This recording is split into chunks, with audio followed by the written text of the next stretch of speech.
자, 요한복음 12장 24절과 25절 말씀입니다. 자, 우리 한 음성으로 우리 천천히 합독하겠습니다. 내가 진실로 진실로 너희에게 이르노니 한 알의 밀이 땅에 떨어져 죽지 아니하면 한 알 그대로 있고 죽으면 많은 열매를 맺느니라. 자기의 생명을 사랑하는 자는 잃어버릴 것이요 이 세상에서 자기의 생명을 미워하는 자는 영생하도록 보존하리라. 아멘. 할렐루야. 우리 서로 앞뒤좌우로 교제하시면서 앉습니다. 잘 되고 있습니다. 하나님이 하시면 다 됩니다. 따라합시다. 하나님이 하시면 다 됩니다. 그렇습니다. 우리 방금 읽은 말씀을 중심으로 해서 선교의 바른 자세라는 제목으로 말씀을 증거하도록 하겠습니다. 내일 새벽 4시에 어린이들과 학생들을 포함한 41명의 선교팀이 필리핀으로 5박 6일간의 비전 트립을 떠납니다. 그래서 오늘은 우리나라에 처음 들어온 선교사님은 누구이며 또 최초로 순교한 사람은 누구인지에 대해 증거하며 내일 선교지로 떠나는 선교팀을 축복하려고 합니다. 사랑하는 여러분, 한국교회는 영국에서 온 토마스 선교사님의 순교의 피 위에 세워졌습니다. 다시 말해 우리나라에서 최초로 순교한 선교사님은 토마스 선교사님이라는 말씀이에요. 그래서 토마스 선교사님을 우리나라 최초의 선교사님으로 다 알고 계시는데요, 토마스 선교사님은 우리나라에 최초로 들어온 선교사님은 아닙니다. 우리나라에 처음 들어온 선교사님은 발음이 좀 어려운데요, 아마 우리 필리핀이 아니고 우리 독일에서 살다 온 우리 김보라 사님이 발음이 정확할 것 같아요. 독일 출신의 귀츠라프 선교사님입니다. 발음이 어렵죠? 귀츠라프. 따라합시다. 귀츠라프. 그렇습니다. 시험에 나옵니다. 이것은 우리가 반드시 알아야 되는 거예요. 최초로 우리 한국 땅에 오신 분이 바로 귀츠라프 선교사님이에요. 1866년에 순교한 토마스 선교사님보다 34년 언더우드나 또 아펜젤러 선교사님보다는 53년 앞서서 조선 땅에 들어와 충남 보령시 원산도에서 18박 19일간 선교 활동을 하셨습니다. 귀츠라프 선교사님은 언어 능력이 아주 뛰어나 여러 나라 말에 능통했고요, 태국어와 중국어로 성경을 번역하기도 했습니다. 주로 인도네시아, 태국, 중국에서 선교를 하긴 했는데 조선과 또 일본 선교에도 관심을 많이 가지고 있으셔서 영국 동인도 회사 상선의 의사와 통역관으로 참여해서 순조 왕 때 조선에 들어오게 됩니다. 1832년 7월 25일 정확하게 충남 보령시 원산도에 정박한 후에 조선 정부에 공식 서한을 보내게 되고 또 선물들을 함께 보내며 선교와 통상을 요구했습니다. 이때 귀칠라프 선교사님은 순조 왕에게 한문 성경을 진상하기도 했습니다. 또 한문으로 번역된 성경과 전도 서적을 가는 곳마다 사람들에게 나누어 주며 선교 활동을 했습니다.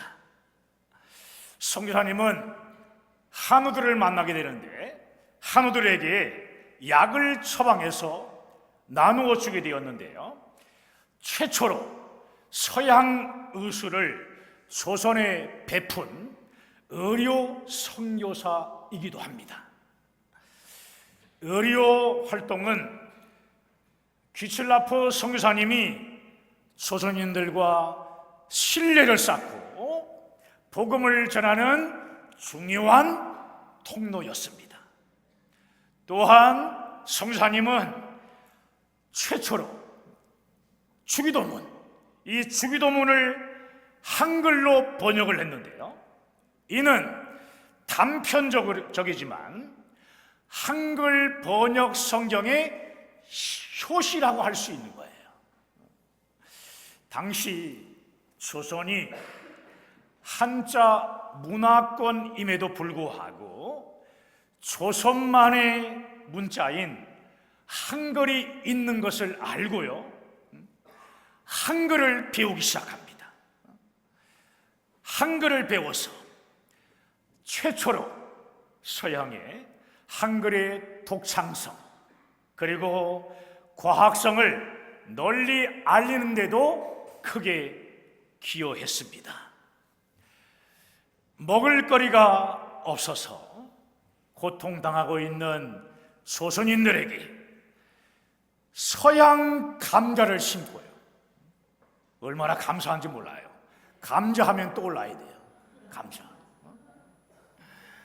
이 재배하는 방법을 알려줬고요, 야생 포도를 통해 가지고 음료를 만드는 법도 전수해 주었습니다.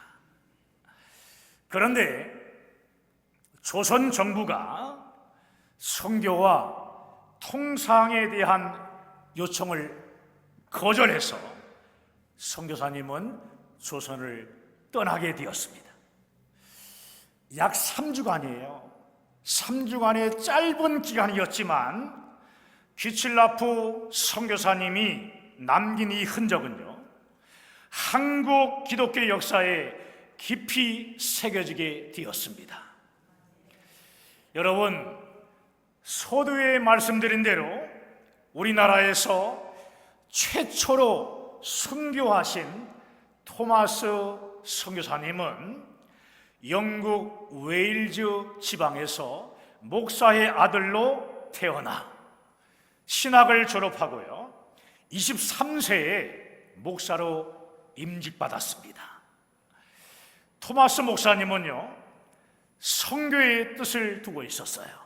그래서 목사 임직 후에 한 달 지난 후에요, 런던 선교회에 파송을 받아 아내와 함께 중국 선교사로 상해에 1863년 7월에 도착을 하게 됩니다.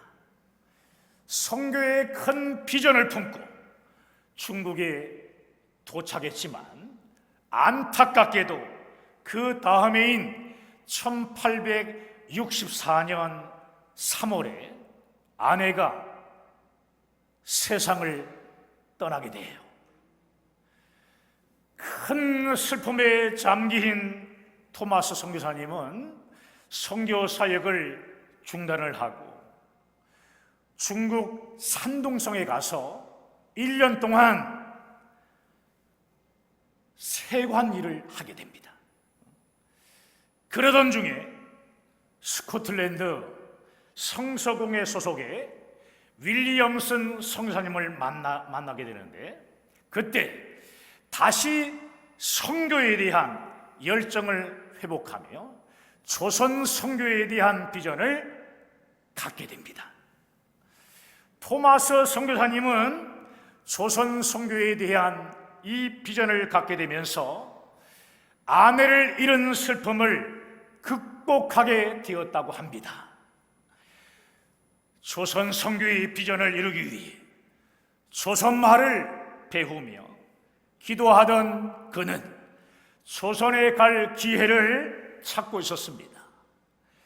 그러던 중 미국 상선 제너럴 셔먼 호가요, 조선에 간다라는 소식을 듣고 배에 통역 겸 조선을 하니까 통역 겸 안내자로 동승하여 대동강 입구를 지나 평양을 향해 가고 있었습니다. 그런데 제너럴 셔먼 호는 무역선답지 않게 무장을 하고 있었거든요.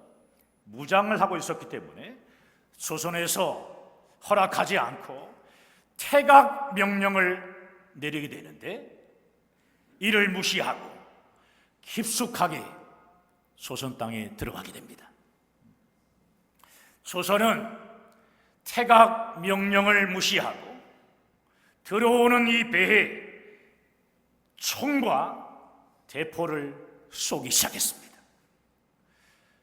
그러나 나중에 홍수로 불어 있었던 대동강 물이 점점 줄어들면서 제너럴 셔먼호는 강바닥에 좌초하게 되었고, 조선 병사는 배에 불을 질렀습니다. 불이 나자 사람들은 배에서 뛰어내려 강변으로 올라가게 됐는데요, 조선 병사들은 강변으로 올라가는 사람들을 어떻게 했냐면 칼로 죽이기 시작합니다. 이때 토마스 선교사님은 단 한 권이라도 조선 사람들에게 성경을 전하게 해달라고 하나님께 간절히 기도하면서 이제는 몇 권의 한문 성경을 가슴에 품고 배에서 뛰어내려 강변으로 올라왔습니다. 토마스 선교사님은 가슴에 안고 온 이 성경을 여기저기에 뿌리기 시작했고요, 자기를 죽이려는 병졸 박충건에게 무릎 꿇고 엎드립니다. 그리고 가지고 온 성경을 두 손 높이 이렇게 받들면서요, 성경을 받으라면서 간절히 애원하기 시작합니다. 박충건은 그때 죽이려고 했지만 뽑았던 칼을 잠시 멈추었습니다. 토마스 선교사님은 최후의 기도를 드린 후에 다시 두 손으로 성경 받기를 간청하기 시작합니다. 그러나 병졸 박충건은 성경 받기를 거부하고 토마스 선교사님을 칼로 처형했습니다.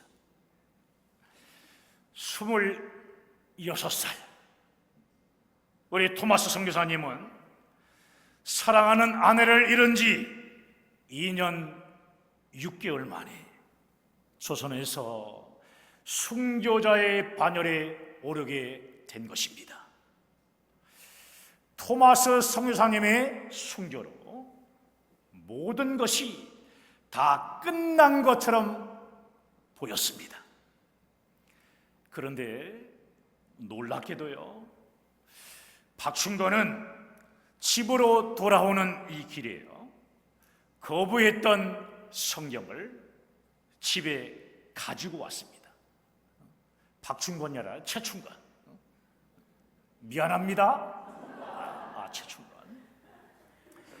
최충건은 결국 그 성경을 읽고요, 예수 그리스도가 누구신지를 그때 알게 되었고, 훗날 영주교회의 리더가 되었습니다.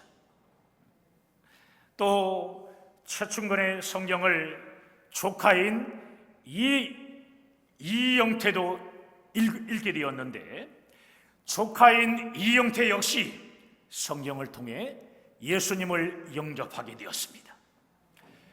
그 뒤 미국 북장로교 선교사 윌리엄 베어드가 설립한 평양 숭실대학에 진학을 하게 됩니다. 숭실학당은요, 철학, 수학, 자연과학, 외국어, 신학 등의 고등교육 과정을 가르쳤는데요, 우리나라 최초의 대학교라는 역사적인 평가를 받고 있습니다. 숭실학당을 졸업한 이영태는 레이놀드 선교사님의 조사가 되어 한글 성경 3분의 2를 번역하는데 결정적인 공헌을 하게 됩니다. 한편 제네럴 셔먼호가 불타는 것을 구경하던 최치량이라는 사람이 있었습니다. 이 최치량은 나이가 12살이었어요. 최치량은 토마스 선교사님이 대동강변에 뿌린 성경책 3권을 대동강변에서 주워와서 보관하고 있었는데요, 그 뒤에 성경이 금서라는 사실을 알고 겁이 난 최치량은 성경책을 평양의 위병소장인 박영식에게 전해주었습니다.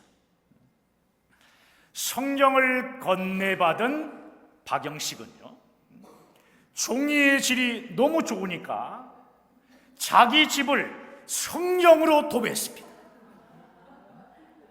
이 집은 인류 역사상 성경으로 도배한 최초의 집이 되었습니다. 성인이 된 최치량은 이 집을 박영식에게 매입을 하게 되는데 여관으로 운영을 하게 됩니다.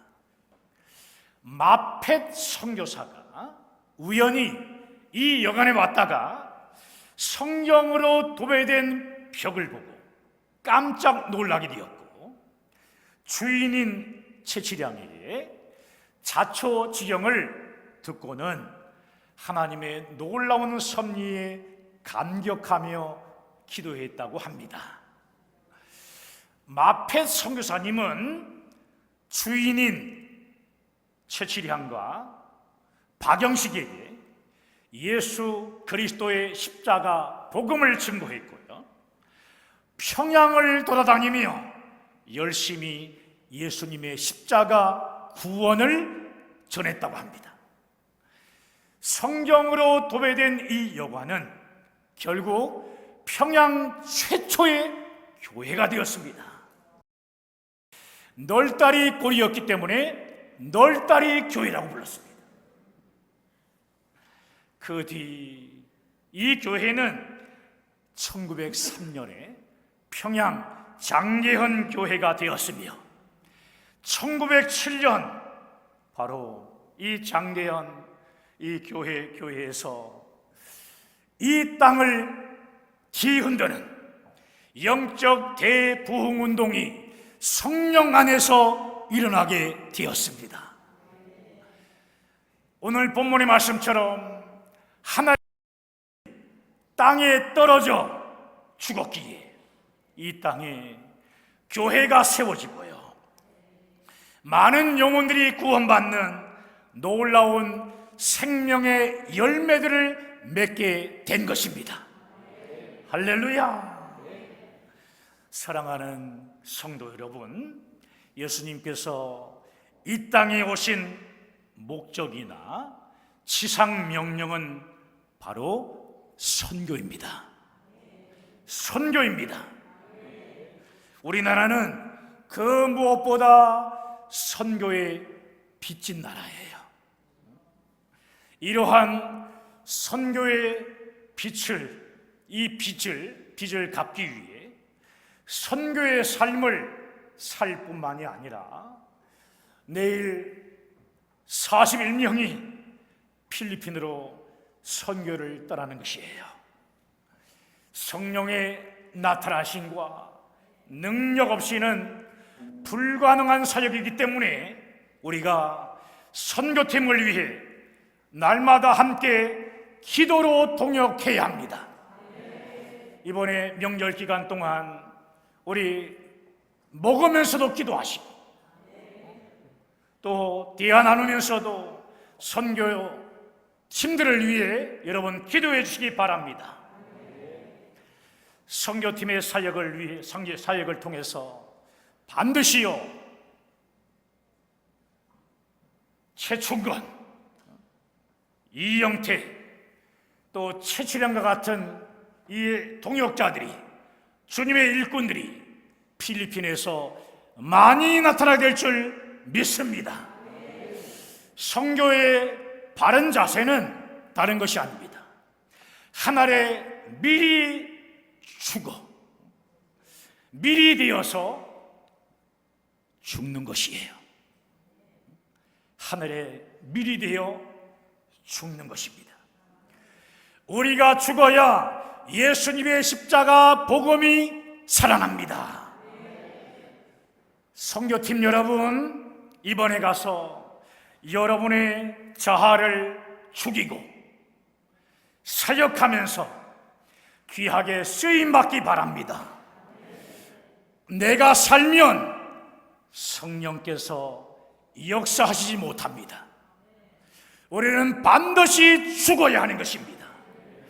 여러분, 선교팀 사역을 위해서 늘 기도해 주시고요, 사역의 현장마다 영혼들이 일어나고 교회가 살아나는, 또 교회가 세워지는 놀라운 역사가 일어나게 달라고 이 시간 같은 마음으로 주여 한번 외치고 기도합시다.